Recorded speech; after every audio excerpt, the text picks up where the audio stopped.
Merci, monsieur le maire.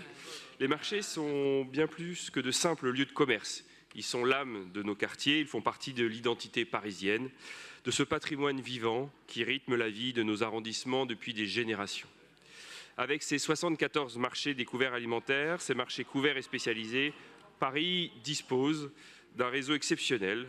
Chaque semaine, des centaines de commerçants, artisans, producteurs et milliers de Parisiens s'y retrouvent.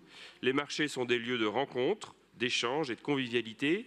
Ils favorisent le lien social tout en permettant l'accès à une alimentation fraîche, diversifiée et de qualité. Pourtant, les chiffres sont préoccupants. Depuis 2011, le nombre de stands a diminué de près de 8%. Certaines activités essentielles sont particulièrement touchées, les commerces de fruits et légumes, les boucheries ou encore les boulangeries, qui reculent fortement. Cette évolution doit donc nous alerter. Alors nous avons déposé avec le groupe Paris au Centre un vœu proposant la création d'un concours annuel du meilleur marché de Paris. L'objectif est simple, valoriser les commerçants qui font vivre nos marchés, mettre en lumière les initiatives exemplaires et encourager les bonnes pratiques, associer les Parisiennes et les Parisiens à cette dynamique positive. De nombreuses villes ont d'ailleurs d'ores et déjà développé ce type de démarche avec succès. Paris aurait donc tout à gagner, à célébrer davantage ces marchés et celles et ceux qui les font vivre au quotidien. L'ambiance du marché de Belleville, la belle perspective du marché de la Bastille, le charme du marché Saint-Honoré, le large choix offert par le marché de l'avenue de Versailles, la véritable carte postale qu'est le marché de Gartinet pourront ainsi, parmi d'autres, être reconnus et valorisés. Mais au-delà de cette nécessaire valorisation, nous devons aussi nous interroger sur les conséquences économiques de la nouvelle délégation de service public qui nous est aujourd'hui proposée. Nos priorités pour les marchés parisiens sont claires. Garantir des produits de qualité accessibles au plus grand nombre et renforcer leur attractivité. Or, cette délibération, à nos yeux, ne répond pas à cet objectif.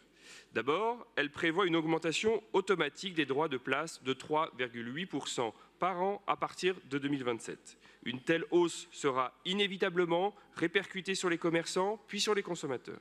Dans un contexte où le pouvoir d'achat reste sous pression, nous devons nous demander quel signal nous envoyons aujourd'hui aux commerçants et aux familles parisiennes. Ensuite, les prévisions de redevances versées à la ville connaissent une baisse spectaculaire par rapport à la DSP actuelle. La part fixe tomberait ainsi à 1 000 € par an pour le secteur A, à 5 000 € par an pour le secteur B, contre 120 000 € par an aujourd'hui pour chacun des délégataires. Les prévisions de parts variables suivent la même tendance. Nous partageons bien sûr les objectifs de réduction du plastique à usage unique, le développement des producteurs, la place des producteurs locaux ou encore de la transition écologique, mais ces avancées ne peuvent pas se faire au prix d'un double déséquilibre, davantage de charges pour les commerçants d'un côté et beaucoup moins de recettes pour la ville de l'autre. La question est donc simple. Qu'est-ce qui justifie que Paris accepte de renoncer à des recettes aussi importantes tout en augmentant la pression financière sur les commerçants ? Parce que nos marchés sont l'âme de Paris, nous devons les soutenir, les valoriser et renforcer leur attractivité. C'est le sens de notre vœu et c'est aussi la raison pour laquelle nous appelons à davantage de vigilance sur les équilibres économiques de cette DSP. Je vous remercie.